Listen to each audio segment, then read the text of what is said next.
What's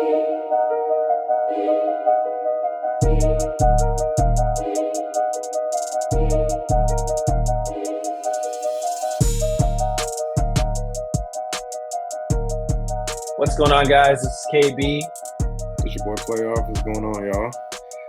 Man, and this is After the Catch with PGM. Yes, presented by PGM. Excited to, we're finally here, man. After many weeks in the college football season, we're at the national championship. So excited to, be chopping it up about the semifinals games and the college football playoff that just happened. And also going to preview the national championship game, of course. But, first we actually wanted to get into some news that kind of dropped yesterday, concerning one of the hotter coaching names and a coaching search that's happening in the NFL. Of course, we're talking about Deion Sanders being connected to the Dallas Cowboys open head coaching position. They took their time, but they finally decided to fire or let go of Mike McCarthy and kind of send him on his way. And a report dropped yesterday. Apparently, Jerry Jones and Deion had a conversation. I believe the wording was that Deion was very flattered that Jerry reached out to him and that they were able to have a conversation. And nothing is official, obviously. I don't think like an actual interview has taken place. And let me actually get the exact thing that he said. I don't care what it takes. You get me Deion. Deion, are you ready? I was born ready. Run, cowboy.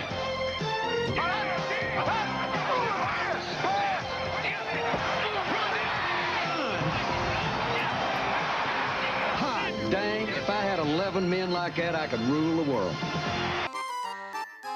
Okay, so to hear from, this was the exact quote. It said that Coach Prime and Jones discussed the head coaching job on the phone this week. Deion Sanders said, "To hear from Jerry Jones is truly delightful and it's intriguing. I love Jerry and believe in Jerry. After you hang up and process it and think about it, it's intriguing." But he also did take the time to reiterate that, he wants to finish what he started at Colorado. He said, "I love Boulder and everything that there is about our team, the coaches, our student body, and the community." So do you think it's a foregone conclusion that Deion Sanders is going to be the next coach of the Cowboys, or do you think it's just kind of just a little bit of flirting that's happening? What do you think's happening here? Initial thoughts, I think it's a no. But there is new news coming out that Deion Sanders went to the AD of Buffalo asking for more NIL money. Mm-hmm. And they the told him AD no. said no. So in order for Deion to recruit, it's going to take a lot. I think it's going to take a lot of money for the Boulder to get people to want to play over there. Mm. I don't know about most black folks, but I wouldn't want to play in the snow. I'm just saying. I'm not a big fan of snow. I don't know why you go over to Colorado, which is in literally the bum F of nowhere. You know what I mean? So I wouldn't do that. Other than that, to me, it's just Deion Sanders, become a winner in college. Mm. And if you know what I mean by that is get to the playoffs. Yeah. Win a national championship. Get top 5 in recruiting for a couple of years straight. You know what I mean? Do the work.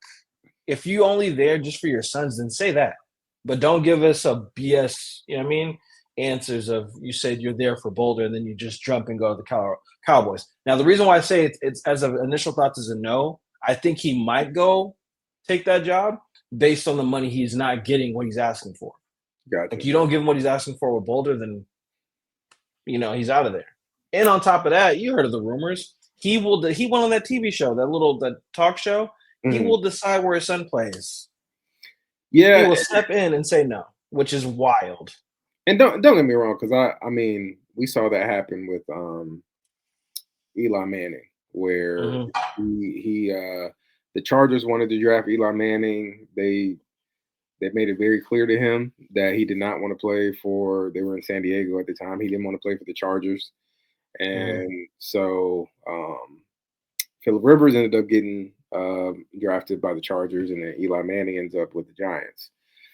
And I think in this draft, the Cowboys don't end up picking. I think they have the 11th pick in the draft, and so it's hard for me. And I mean, I feel like they have a certain amount of control over the situation, but it's hard for me to see. I don't think there's a way they could prevent, with Shador, as much hype as there is about around him and how well he played at times during the season. I don't know if there's a way that they would keep him from getting drafted until the 11th pick in the draft, because Yeah. I mean, you got um the Titans pick first. The Titans definitely they need a quarterback. I mean, you got a bunch of quarterback needy teams like the Giants, the Raiders. I mean, so what's your plan? And what I could potentially see, because Jerry Jones does have a lot of power and influence in the NFL as the owner of the Cowboys, is that maybe he ends up making I've seen some stuff floating around there. I don't know how true this is, or if it actually would even happen. But like the Browns potentially trade, because they had the second pick in the draft. The Browns potentially trading out of that second pick with the Cowboys. What would the Cowboys have to give up in order to make that happen? You know what I mean? Chandler Parsons. Yeah, I mean, Parsons is he's one of the best defenders in the NFL, defensive lineman, or he's one of the best at getting after the quarterback for sure. So it would take a pretty penny to get the second pick in the draft overall. Look, if they want to just, let Shador just drop to number 6, we'll be glad to pick him up. You know what I mean? Just saying. We got to get our head coach first, so can't talk about that. Yeah. So I mean, there are plenty of openings, and honestly, I don't feel like the only opening that's been filled, and not to get too much in the NFL, but the only position that's been filled so far is Vrabel getting signed to the Patriots. So And he has his quarterback. He already got his QB. absolutely, yeah, you got Drake May. So also one quick thing I wanted to add. I'm a Bengals fan, obviously, and so the Bengals ended up firing their defensive coordinator, and a report dropped today that, and I don't know how true this is, but a report dropped today and saying that the two finalists for the job are either Patrick Graham, the former defensive coordinator for the Raiders, or Al Golden, the current defensive coordinator for the Irish, who are going to be playing in the national championship game on Monday night. So apparently Al Golden has connections to he has connections to the Bengals organization. He was a linebackers coach at one point in the past, so there's some familiarity there. The thing that is interesting to me, because I mean, our defensive coordinator, the Bengals are kind of they're a thrifty operation, so like our head coach doesn't make the most out of like head coaches in the NFL. Like it's not really playing on a discount because you get paid well, but you're not going to be at the top of the food chain either. And so I want to say right now, Al Golden as a defensive coordinator for the Irish is making more than what the Bengals defensive coordinator was making last year. So it's interesting to me. Like I don't know if he's truly considering the position, because it's hard for me to see, like, if they actually win the national championship on Monday night, it's hard for me to see him leaving Notre Dame to come be. And don't get me wrong, it's like, the NFL is the NFL. The Bengals clearly are a team that if you can come in and you can fix the Bengals defense, who was terrible last year, then I mean, you really put your name on the map. If you're looking to become a head coach potentially.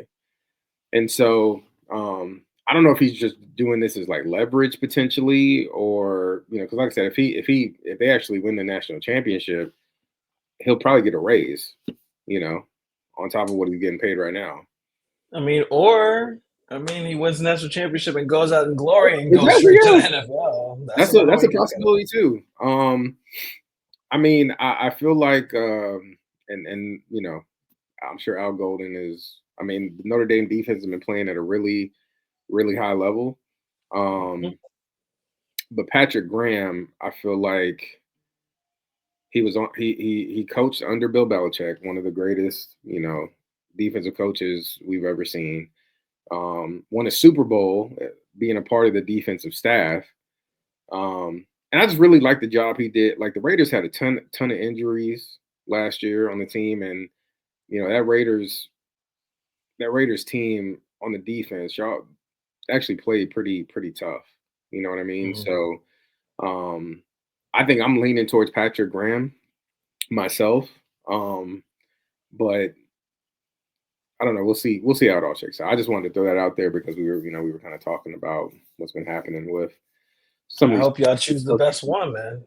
Yeah, Graham's no BS type of guy. Like if we don't even need you to come in, and we don't need the defense to be great. Like as good as the Bengals offense was last year, or this season, like we just need we need the average. If we have an average defense, we're in the playoffs. But we didn't have average defense. We had one of the worst defenses in the NFL. So I hear you.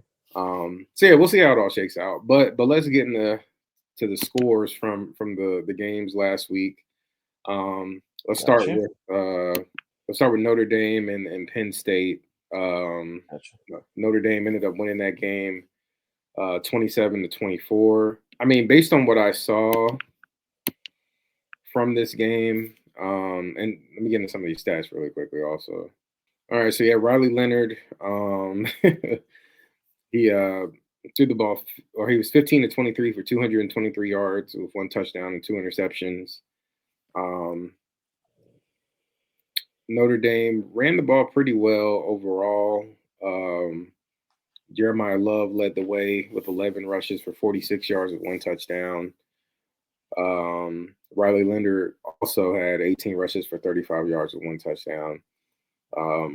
Overall, they had 42 rushes for 117 yards overall as a team. Jaden Greathouse had 7 catches for 105 yards and 1 touchdown, so he led the way in receiving there. And then on the other side, on the Penn State side, you had Drew Alar with he was 12-23 for 135 yards, no touchdowns, 1 interception.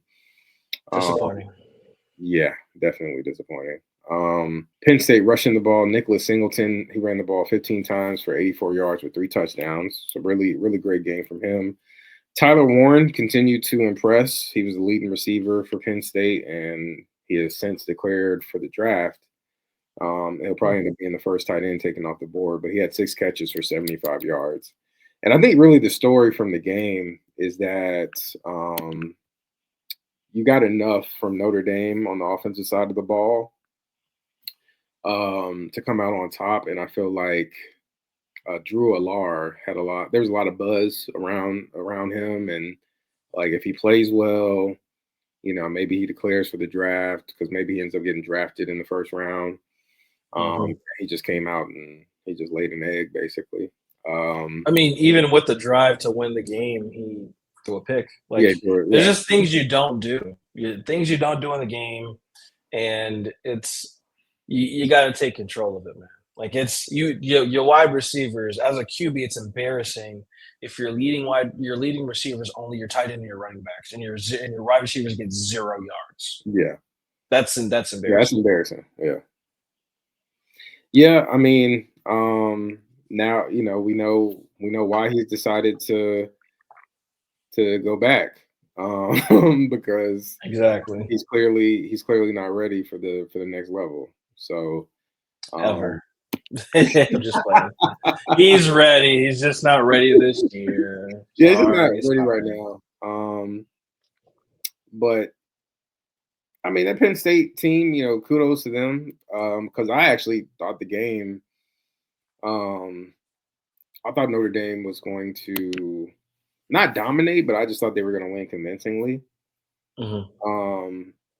And so, I mean, they played well. It just wasn't. They didn't get enough, especially from the quarterback position. So, Notre Dame's defense, continue to play well. Again, as I mentioned earlier.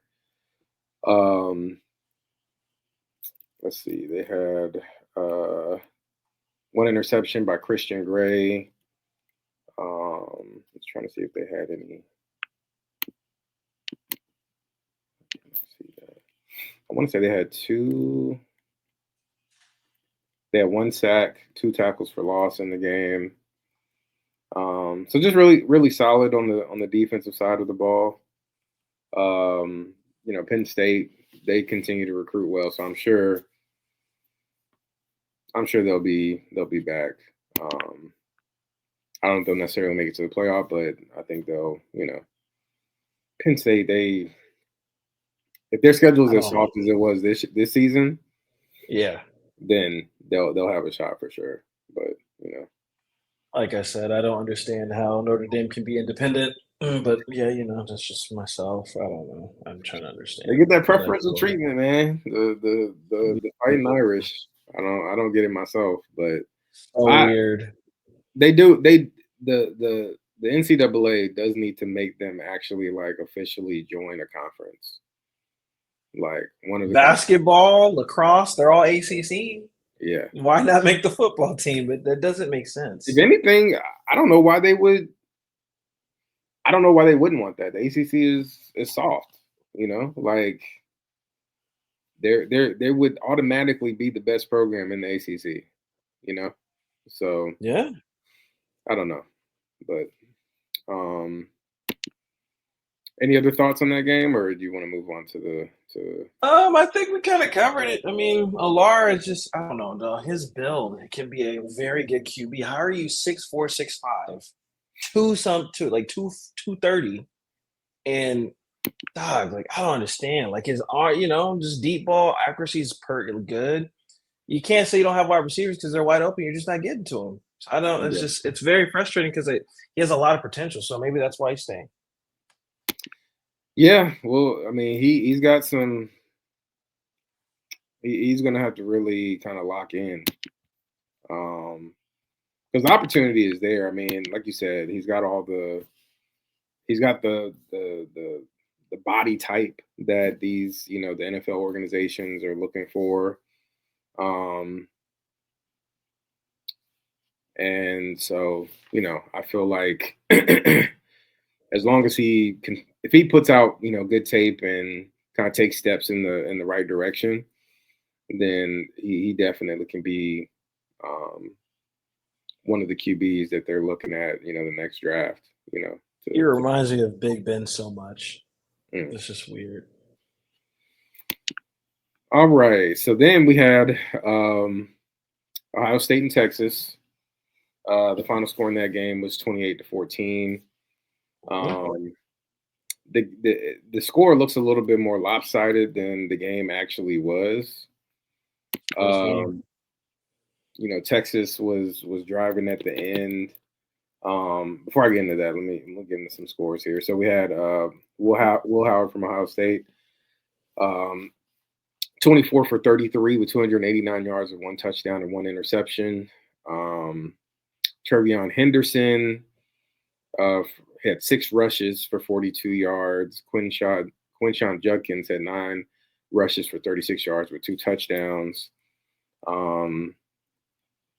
Receiving the ball, Carnell Tate led the receivers. He had 7 catches for 87 yards. Trevion Henderson made a really big play right before halftime, catching a screen pass, taking it to the house for 75 yards.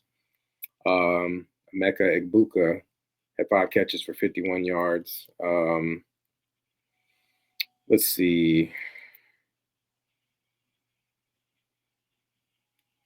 On the defensive side of the ball, Ohio State caused 1 fumble. They had 4 sacks with 9 tackles for loss. On the Texas side, also let me add, Caleb Downs had 1 interception. On the Texas side of the ball, Quinn Ewers, 23 of 39 for 283 yards with 2 touchdowns and 1 interception. Wisner had an okay day, 17 rushes for 46 yards. Receiving, Jaden Blue led the way, 5 catches for 59 yards with 2 touchdowns. Quinn Ewers had 2 fumbles, 1 very costly one at the end of the game. And then on the defensive side of the ball for the Longhorns, they had 2 sacks along with 4 tackles for loss, and then another interception by David Jabinda or Jabinda. Sorry if I'm mispronouncing that. But yeah, so the game wasn't nearly as lopsided as the score. It's 28, being 28-14. Texas was driving at the end of the game. Jack Sawyer ends up getting to Quinn Ewers and causing a fumble. Not only did he cause a fumble, but he picked up the fumble and ran it back, took it to the house. So, yeah, man, I think, really 2 big things.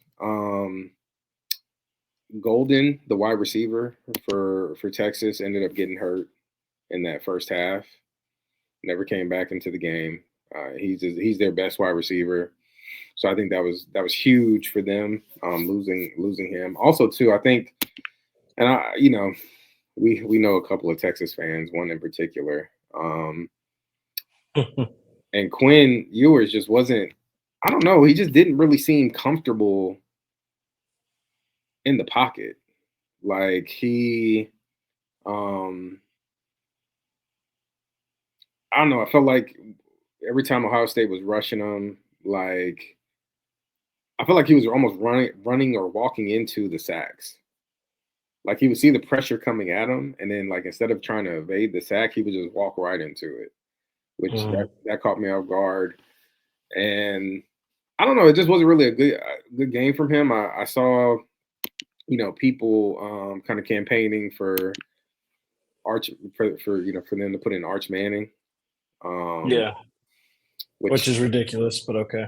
So you don't think he would have made a difference in the game? Not at all. He's a freshman. Oh, my bad, sophomore. Gotcha. Okay.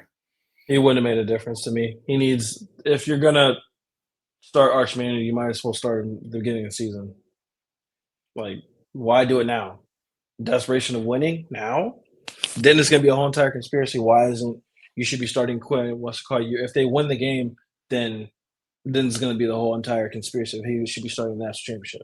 Yeah. No, So it's like, because you kind of don't want to go with the flow, go with the vet, go with yours, and then Manning takes his shot next year. It's kind of how I see it, but maybe maybe people do different things. No, I understand. I don't think he played really well. But also too, I just think Ohio State was the more talented team. Yeah. Jack Sawyer, who he's been playing. He was already kind of. He was known obviously before the college football playoffs started, but I feel like he's kicked it into another gear since the college football playoffs began. And right now, like his trajectory, like is just like some people. He wasn't really slated, as far as I understand. He wasn't slated to be a first round draft pick, but after how he's been performing in the playoffs so far, like that, people are projecting him to potentially be a first round draft pick. So, so yeah, they got talent everywhere. One thing I was surprised by, we kind of talked about this, but Jeremiah Smith, he only had 1 catch for 3 yards. So Texas, they came into this game saying, okay, we're not gonna let Jeremiah Smith have any type of impact on this game. Right. But it didn't really matter because Ohio State was still doing what it wanted to do between the running game, which I mean they didn't run the ball a ton, but two of their touchdowns came from rushing, and then again mentioning that screen pass to the running back Trevion Henderson. I felt there was a key moment in the game where I feel like Ohio State had kind of dominated the first half, and then Texas finally scored right before halftime. Mm-hmm. And you're thinking, okay, they're going to go into halftime tied 7-7, and then Ohio State ends up getting the long touchdown from the screen pass to the running back, and it's like you can't let that happen, So I feel like that was a huge point in the game, and then obviously, again mentioning Jack Sawyer getting causing the fumble, recovering it, and then running it back for the touchdown. So I mean, Texas, they end their season with 2 losses to Georgia. They lost y'all twice, right? Oh, Texas, yeah, we beat them twice. So they lost y'all twice, and then they end, their season ends with a loss to Ohio State. So not a bad season for them. Obviously, it's like if you're going to lose, those are the quality teams. They didn't lose any scrubs. Mm-hmm. So yeah, good season for them. Quinn Ewers decided to declare for the draft, which surprised some people. What did you think? Did you think it was the right move for him? Apparently, he turned down $8 million in NIL money. You think that was a good move, or do you think? I mean, what else he gonna do in college? What else he gonna do? Improve? Like he's the same quarterback, man. Like I don't know. Quinn Ewers has always been the meh kind of quarterbacks to me. Okay. And it's just like I don't know what else he has to do to get better at, if that makes sense. He is what he is. So you don't really it's feel just like there's any type of growth that he could. not at all. Mm-mm. The person I do think who should have stayed is Monroe. He should have stayed. I agree with that. I was surprised because I felt like there was a bunch of hype around him. Not this season. Well, coming out of last season, there was a lot of hype around him, and I thought he was going to take a step forward in his journey as far as like his performance. And it's like you could clearly tell he needs to work on throwing the ball accurately. That's his weakness, and like he has like the strength and all the qualities. It's just Milroe reminds me of a Terrell Pryor, to where he was not successful at quarterback and then he just goes to wide receiver. Like it's and the scary part about that is I think my team's going to draft him regardless of whoever we got as a head coach. So. Yeah, that's the thing about the. Go ahead. Sorry.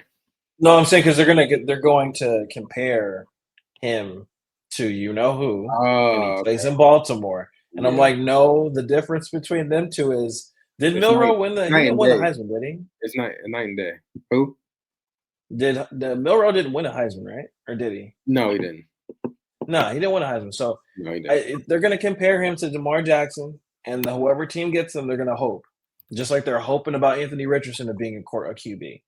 So it's just I don't know. Yeah. Yeah. I mean, I feel like in order for him to really take the next step and be able to be an effective quarterback in the NFL, especially, he's gonna have to improve his ability to throw the ball. So I hope that's something that he really, takes to heart. I'm sure he's gonna be putting in the work and trying to get ready for the draft. And that's one of the things, like with the college football season coming to a close, you start talking about the draft, and I mean, April will be here before you know it.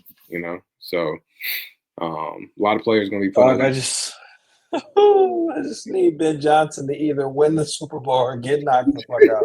I gotta know who my team's getting, dude. It's mind driving. I'm sorry we're going off topic, y'all, but I need my team to get a head coach and a GM. Like this is killing me. The thing that is like, because he did all his interviews when they had the bye week, because they were the number one seed. And it's like, I don't know, if he's waiting. I'm sure he doesn't want any type of attention. Like, he doesn't want the players for the Lions worrying about, oh, okay, is he going here? Is he going here? So I imagine what he's telling these organizations is like, hey, I'm locked in on what's happening in the playoffs right now. Don't announce anything, or I'm going to make my final decision eliminated. So I think that's what's really holding up the process because, I mean, and listen, you got this week coming up, then you got the games next week. You'll have 2 games next week. Then you'll have a week off, and then you'll have the Super Bowl. So that's a month, where Yeah. you may not have a decision, So, Man. yeah, you gotta be patient, man. I get it though. Like I'm just saying, man. Like, because the only thing is he did a interview on like over Zoom or whatever. Yeah. Because you can't do in-person interviews with anybody in some playoffs right now. So if they get knocked out or win the Super Bowl, regardless, Mark Davis, mark my words, if he walks in the building, you have a blank check and say whatever you want, and you sign him. You do not let him leave that door. Don't let him leave the building. Don't let him leave the freaking office or the room you're doing the interview in. You give him a blank check and ask him what he needs. You get him what he wants. That's Ben it. Johnson is your number one. Like that's your preference. We weren't supposed to even be getting an interview with him. And the fact that he's doing that is insane.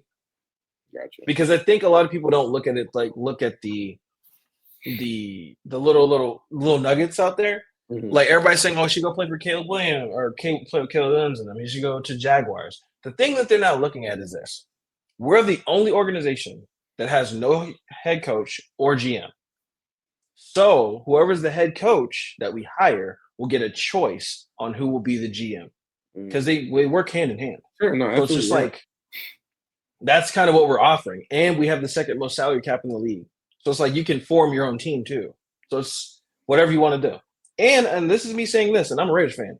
Max Crosby, your days might be numbered. If Max Crosby gets traded, it's because Ben Johnson said so. So you think he might be on his way out? If it's to get more firsts, and think about that. If we can get more first-round picks, right? You trade Max Crosby. Let's say if we want to trade with who's third? Who's third in the draft? I think it's the Titans or whatever. The Titans are first. Titans are first. Giants.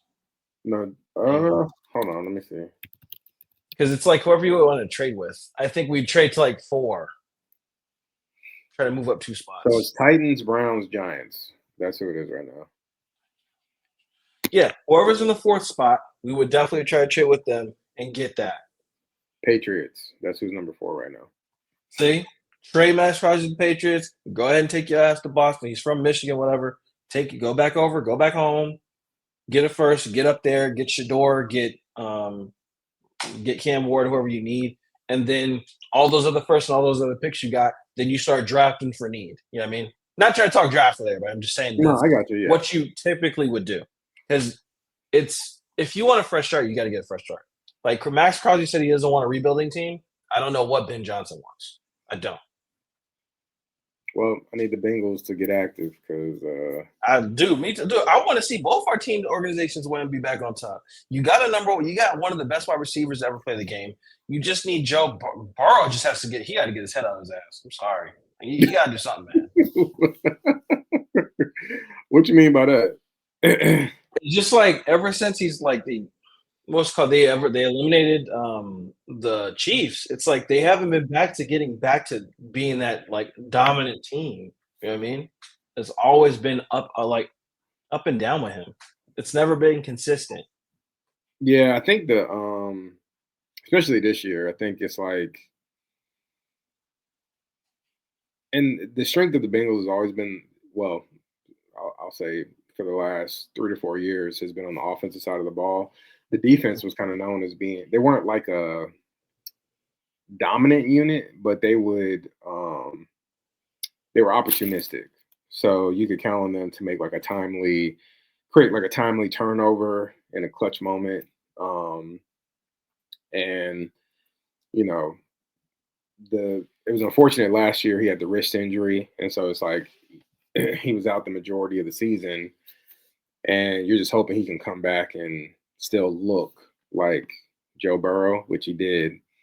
But the defense was just, I mean, honestly, it might have been the worst defense in the NFL. I don't know about statistically. I'd have to go back and look at that, but just not really good. Not able to stop anybody when they needed to stop them, and just like they were, other teams were just doing whatever they wanted to, as far as like offensively. So I think a lot of draft capital, like we ended up trading one of our draft picks. So I think we only have 6 going into this draft. But the majority of the draft picks need to go to the defensive side of the ball. I also think that, like, if you're doing things in free agency, the offensive line needs some tweaking. But other than that, you need to be focused on the defense side of the ball as well. But with us. Yeah, absolutely. But I was saying, like, if maybe there's a trade that can be made there between the Bengals and the Raiders, if y'all are looking to get rid of Crosby. Give us all your pick. Hey, give us the majority of your picks. It's gonna take a hefty penny to get Max Crosby. I'll tell you that right now. But yeah, to get back on track. So we got the holiday, the 20th coming up, Martin Luther King Day, and we got Ohio State and Notre Dame matching up. Right now, the spread is -8. Ohio State. Yeah, Ohio State favoring Ohio State. So it seems like they're expecting Ohio State to potentially get a comfortable win here. I think in order for Notre Dame to have a shot, I feel like their defense is just gonna have to play lights out. Which that's not to say that it can't be done. It definitely can be done. I think they're going to have to run the ball. The keys to victory for, I think, the Fighting Irish, to me, are running the ball well, whether that's with Love, the running back, or even Leonard, the quarterback. They're going to have to keep Ohio State guessing. So yeah, run the ball effectively, play good defense, and take advantage. It sounds simple, but when you get down to the red zone, you have your opportunities to score. You got to take advantage of them. You got to come up with touchdowns. You can't be kicking field goals, because I feel like if you allow Ohio State to get out to a fast start, I think it can get out of hand pretty quickly. So, what do you? It's gonna depend. It's gonna depend.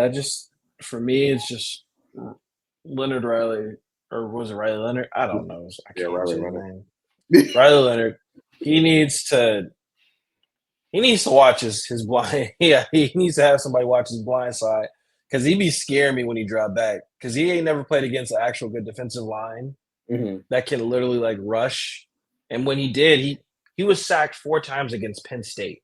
And you and me both know Ohio State got a better defensive line than Penn State. Yeah, absolutely. So it's just, you have to watch what you're doing, and you need to get the ball out quick. So I don't know what he's going to do. If that's going to happen, then cool. But if not, it's going to be looking like a long game for him. Ohio State has the weapons on both ends. But like I said, I was saying before we got on here and we started recording, it's like the Irish have a lot of momentum behind them, a lot of confidence behind them, because they're going to be like, we weren't supposed to be here. Remember, we weren't supposed to be here. Yeah, and we're here. So with that, it's just, I want to see what they're going to do. They're definitely, Irish have earned their way to the national championship. Can't say nothing nothing at all. But I can give my prediction thinking that Ohio State will probably win by 3 touchdowns. Like, it's kind of hard not to give Ohio State the nod. And look, what I say, I was right about Ohio State against Oregon. I try to tell folks, little Gabriel was not passing over that defensive line, and he was running all over the place for his life. Yeah, I feel like, and it's crazy because it's like a couple of weeks ago we were talking about how bad of a loss Ohio State had to Michigan, Mm-hmm. and just like, hey, are they going to use this loss? Are they going to use it as motivation in the Mm-hmm. playoff, or are they going to like, oh man, we got this bad taste in our mouth. They're gonna let it linger and ends up having an impact on the next game that they play. Mm-hmm. Um, and they answered the call, man. It's like, I know people were kind of viewing them as being suspect, and then Ryan Day, there are a lot of conversations about him being fired and being on the hot seat and all that stuff. And it's like now he's playing a national championship game. So I think clearly you can see they took that loss. They used it as motivation. They went back, looked at the tape, figured out, like, hey, this is what we did wrong, and they learned from it. And Right. so it does. There is an element to all of this where it does feel like it's kind of inevitable to a certain degree for them. Mm-hmm. And it's a new head coach. Shout out to Marcus Freeman. He's done an amazing job coming in and replacing Chip Kelly. But all I can think about is the last time Notre Dame played a national championship game and just how badly that went. So when they played against Bama and They got the they brakes beat got off them. That was nasty. yeah. I mean, but this is a new team, a new coach. But yeah, man, it's I'm just ready. I'm ready to. I'm excited for the game. I think it'll be. I'm hoping it'll be good. That's the one thing is like I just want, regardless of who wins, and I am leaning more towards Ohio State getting the victory. But it's like regardless of who wins, I just want the game to be a good game. That's all. Don't we all? Don't we all? Um, One thing I will say, I don't think, or last thing I'll say is, I don't think Jeremiah Smith is going to come away in this game with only one catch for 3 yards. So Notre Dame, No. Notre Dame better keep their head on the swivel because I have a feeling he's going to be looking to, after the way the Texas game went and how much attention Texas paid to him. I think he's definitely gonna try to make a play or a couple of plays, make as many plays as he can. Pick your poison. Notre Dame, pick your poison. It's either going to be Smith, it's going to be the other guy, Mm-hmm. or it's going to be Tate. Or Henderson. Pick your poison Yeah, because they it's going to got. be somebody. I'm saying they got like you just said they got players all over. So it doesn't matter who you try to take out. Uh, Other players that are there that are going to be in position to make plays as well, regardless of who you try to take away. So I'm just saying, I don't want another Notre Dame blowout to where Leonard is literally wondering and questioning life on why he's even in this game.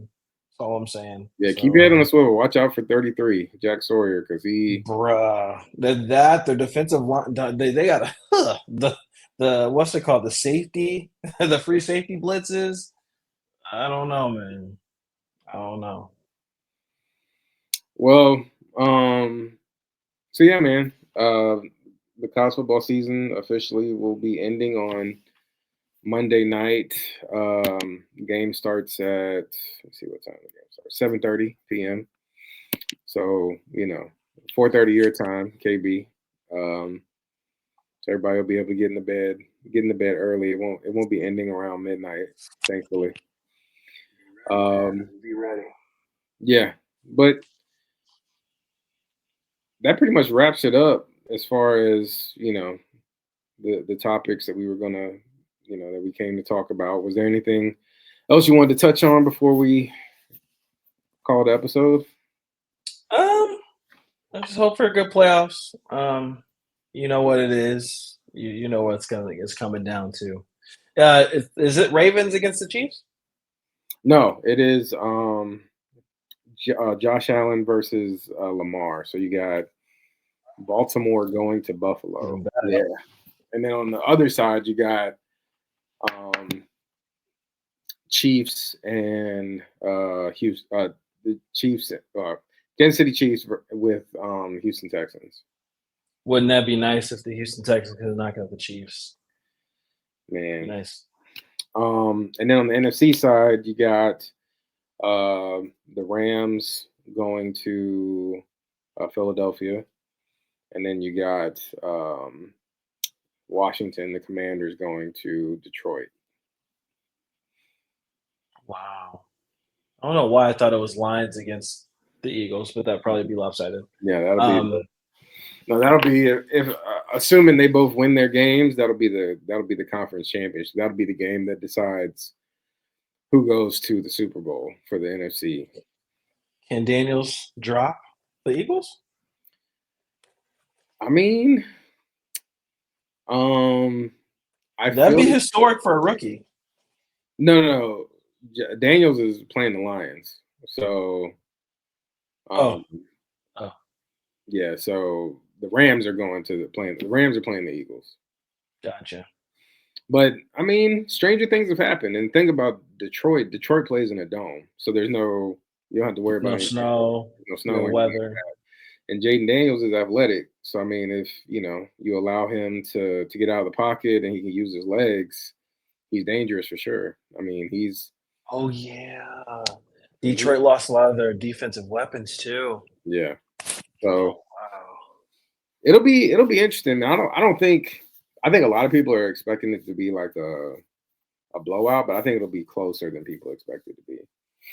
I mean, the game last week, it came down to the last possession, and the Commanders ended up beating the Buccaneers. Daniels basically drove down the field and ended up kicking the field goal to win the game. But yeah, I know, obviously we haven't done an NFL episode here in a minute, but we'll definitely be doing one next week to talk about the games that are coming up this weekend. So yeah, we'll get back on track with that, and then we'll do another episode on what happens with this national championship game. So please like, share, subscribe, turn on your post notifications so you can catch new episodes of After the Catch, in addition to other YouTube content that comes from the PGM channel, especially with the Lakers season going. So there's plenty of stuff coming out. So please turn on post notifications so you can be aware of when new episodes and when new content is dropping. As always, we appreciate everybody for tuning in. Feel free to share your feedback. We welcome it. And we look forward. We're gonna definitely continue to put out content, even with the football season starting to wind down. So please, if there's anything you'd like us to discuss, please share and let us know. We appreciate that feedback for sure. So this is your boy Playoff. Boy KB. And this has been another episode of After the Catch, man. We appreciate everyone, and we look forward to catching up with y'all next time. Peace. Yes, sir. Later.